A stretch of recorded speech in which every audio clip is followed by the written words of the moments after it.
Now let's look into policy, procedure, standards, a security baseline in guideline.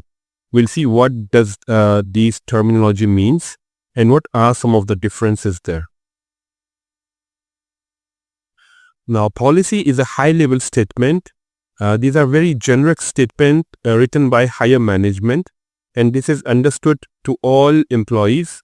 Maybe they are technical or non-technical employees. And this is mostly created at company level. So example, employee joins a new IT company. So company asks you to sign some policy documents, like example, acceptable use policy. So before you join this company, you need to sign these policy documents acknowledging that you will follow or abide these policies. Now, if any company employee violates this policy, then necessary actions from management or HR team would be taken. Example, they may send warnings to you, or there would be penalties, or if it is bad, then it would be termination of employment. Now, let's see a high-level policy statement. So, under acceptable usage policy or acceptable use policy, this is a sample document. Now, this contains one policy statement. Only authorized user with a valid business need may access company systems and data. So, this is one statement here. So, we have taken this statement and we have kept this under the policy. Okay, so policy are list of statements set by higher level management. So this is just one policy statement under this entire document, and all these policy statements, it should be understood to all technical and non-technical staff. So we don't use too much technical terms under this policy. Okay, now let me go back to the presentation. So this is the definition of policy.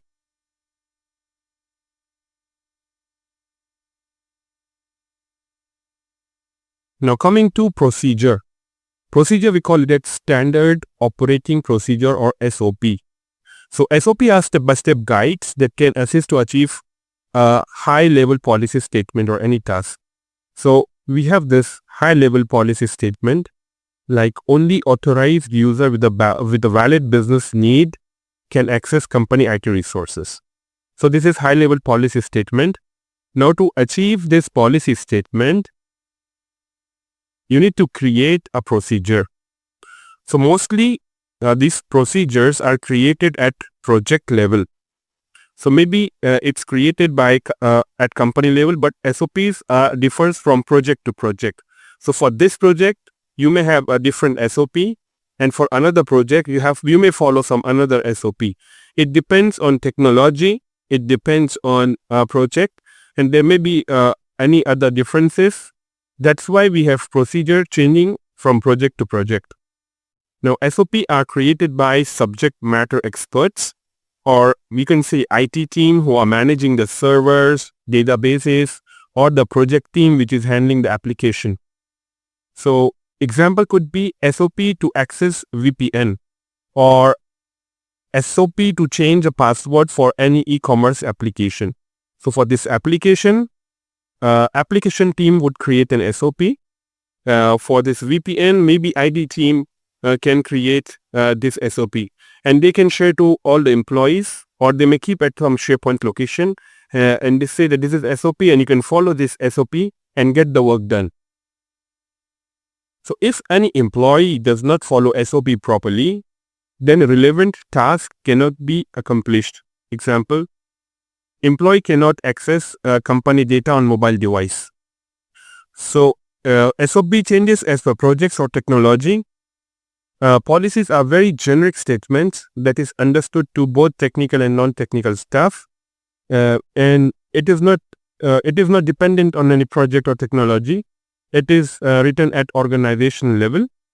There may be yearly amendments to policies, or there may be frequent changes as per the needs, but usually it does not change too much like we have change in procedures. Now we have seen this high-level policy statement that only authorized user with a valid business need may access company IT resources and data. So this is from AUP policy, which is acceptable usage policy. Now to achieve this policy statement, we can have SOP created. So there can be multiple SOPs. So we'll see two examples of these procedures. One is, let's say employee want to access company data or on mobile device. Now to access this company data on mobile device, there are some steps that this user should follow. So the step one would be create a new email under Azure AD and provide user access to relevant application. So this step would be done by the IT team. They will create a new email address and they will share it with the employee. Now employee can install, let's say, Microsoft Authenticator on mobile device for two-factor authentication and some other softwares. And the user can configure as per the SOP shared by the IT team. Step 3 can be install and access Microsoft Teams on mobile, and then after successful configuration, a user can access data on mobile device. So this SOP is one example. This can be a document or a SharePoint link. So this can be managed by whatever company have in the place. For example 2, we have SOP to configure, let's say, a Fortinet VPN. So this SOP is created from by IT team. So if any user want to access company data on their laptops, if they are working from remote, let's say if they are working from remote and they want to access this data, so they should follow these steps. First, they need to install Fortinet VPN client. And once they install this Fortinet VPN client, they need to set up this configuration. And the details of this configuration can be taken from the IT team. And they follow all these steps. And once it is successfully done and properly configured, they can connect it with the company premise network and they can access company data. So this is a procedure to install and configure VPN. So similarly, we can create SOP to get access to other assets like server, databases, web applications, other softwares, etc. So procedure are step-by-step detailed explanation on how you can do a specific task or how can you achieve a high-level policy statement.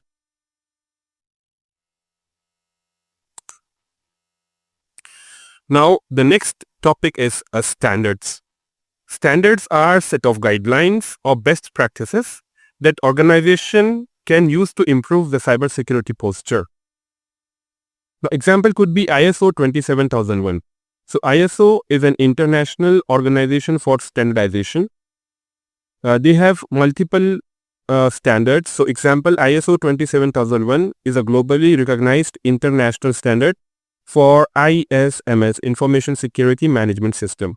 So it's created by ISO, which is an NGO. So it develops and publishes multiple international standards. So this is one of it. Another is ISO 27017. So this is for cloud environment. So information security controls for cloud environment. ISO 27018. So for sensitive information like PII in public cloud. So they have created a standard for this, which is 27018. Similarly, we have ISO 31000 and ISO 27005. So this is for risk management. So 31000 is for enterprise risk management or generic risk management, and ISO 27005 is specifically for information security risk. So these are some of the standards set by ISO.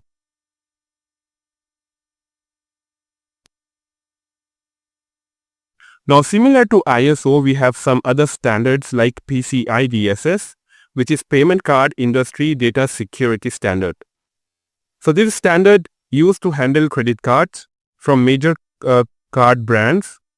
So you can see here we have Visa, MasterCard, JCB, American Express, Discover.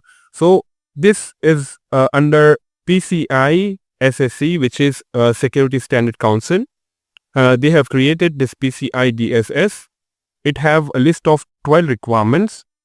So any company that do transaction with credit cards or any debit cards, they should follow PCI DSS standard.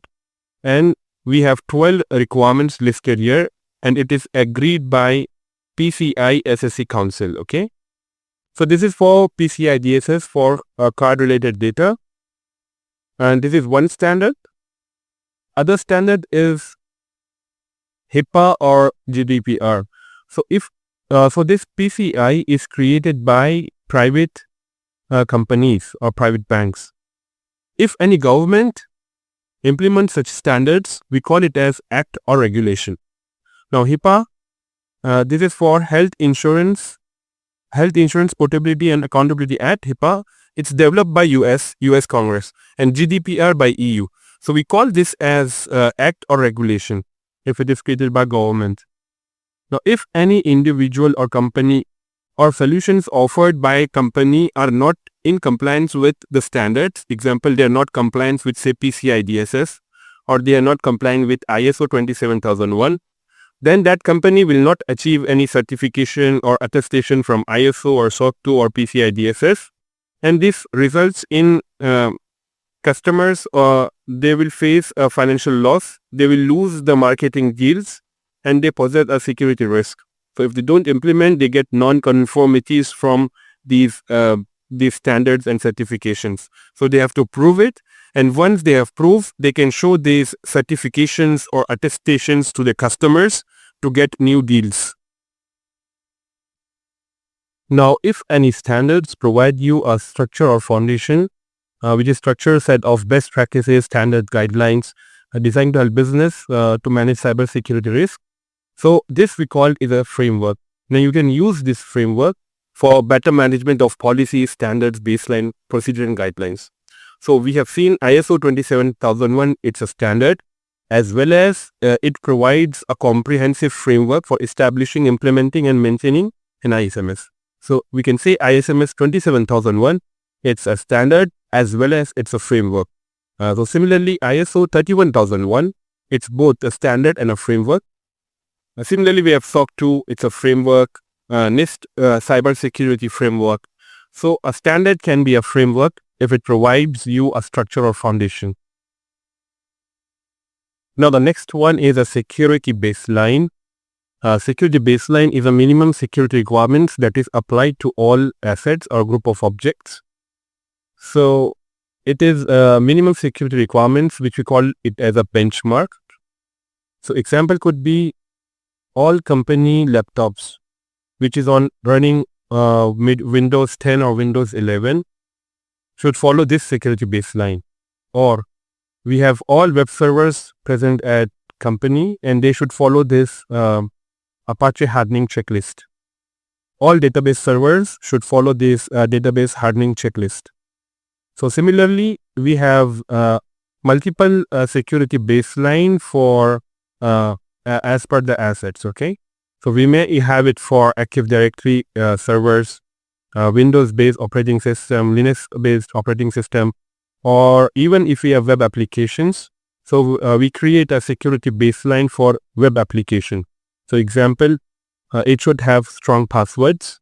It should have multi-factor authentication enabled for login. User activity should be logged. And this can be a extensive checklist approved by the management as a security baseline. Now, this is one of the example of a security baseline from Microsoft. So you can see here we have a Windows Server security baseline. So we have for Microsoft Edge security baseline. So you can see here as per the version and the product, they have given a security baseline. Now you can download it. I have already downloaded server 1. So this is for server. So this is the checklist. You may select as per your company requirement. Okay, we have this security checklist, and it needs to be approved by the management. Then we can make it as a security baseline. This is for advanced auditing. So this is for firewall settings. And this is for computer.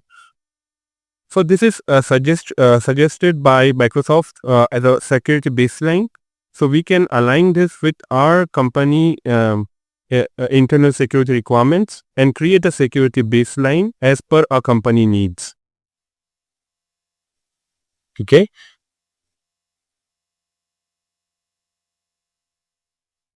Now, if you don't follow any security baseline, example, your Windows laptop that you are working with the company is not compliant with the security baseline, then IT administrator using some automated tools will make that device as non-compliant.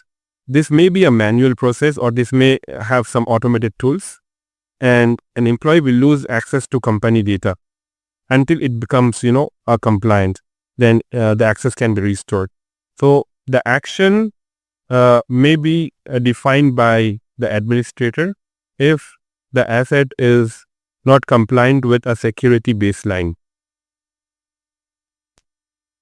Now next we have here a security guidelines or the best practices. So security guidelines are a set of rules or recommendations. You can follow these recommendations. These are not mandatory to follow, but if you don't follow this, then it may increase a security risk as it increases the attack surface. Okay, so following policies, procedures, standards, and baselines.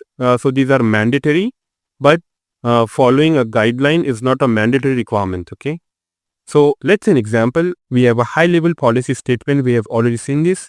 Only authorized user with a valid business need may access company IT resources and data. So this is high-level policy statement. Now the procedure we already seen, like IT team can create SOP and share it with the employees on how they can access company data on mobile devices by installing various softwares and following the SOP. Now once it's done, we have a security baseline. Under that we have all mobile devices should be locked with a 40 token with multi-factor authentication for VPN and authenticator app. So this is multi-factor authentication for Office 365. So at least these three things should be there. So this is a minimum security baseline. This is just an example. There would be again multiple items here. So this just as an example we have taken for security baselines, we have these three requirements. Now a guideline here would be for mobile authentication and authorization, it is recommended you go with a biometric security feature.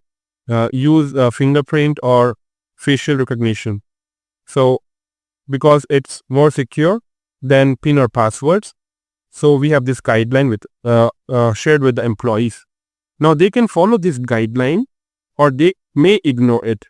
So it's not mandatory, but if they ignore it, so it may increase the attack surface and the chances of their mobile devices getting hacked or installation of some other software would be likely. Now policies, standards, generic procedure guidelines can be in one same document. So the screenshot what you're seeing here is incident management policy. Now under this policy you can see we have standards, guidelines, and this document is policy. So we have this generic procedure. So this may not be a detailed procedure, and we have all guidelines and standard listed here. So this can be under one same document, and usually security baseline is a separate checklist.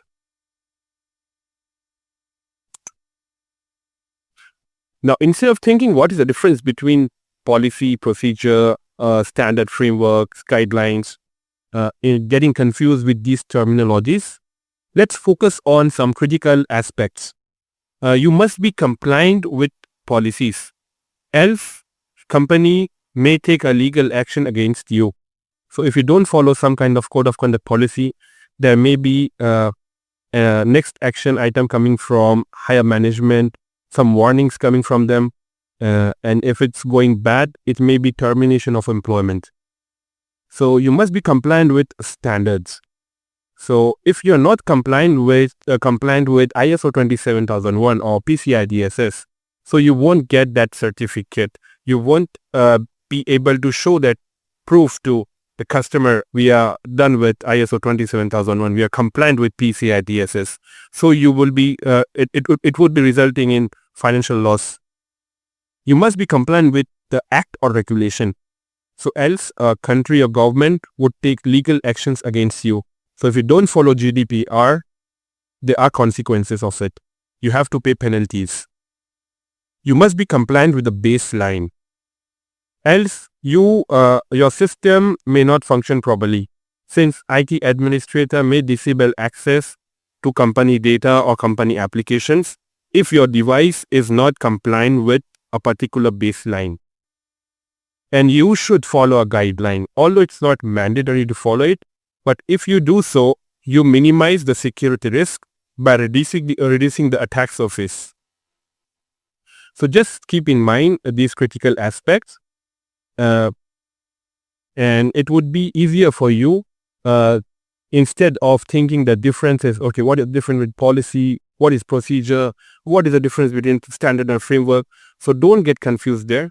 You just follow the critical aspects and just some basic definitions of these terminologies. Thank you.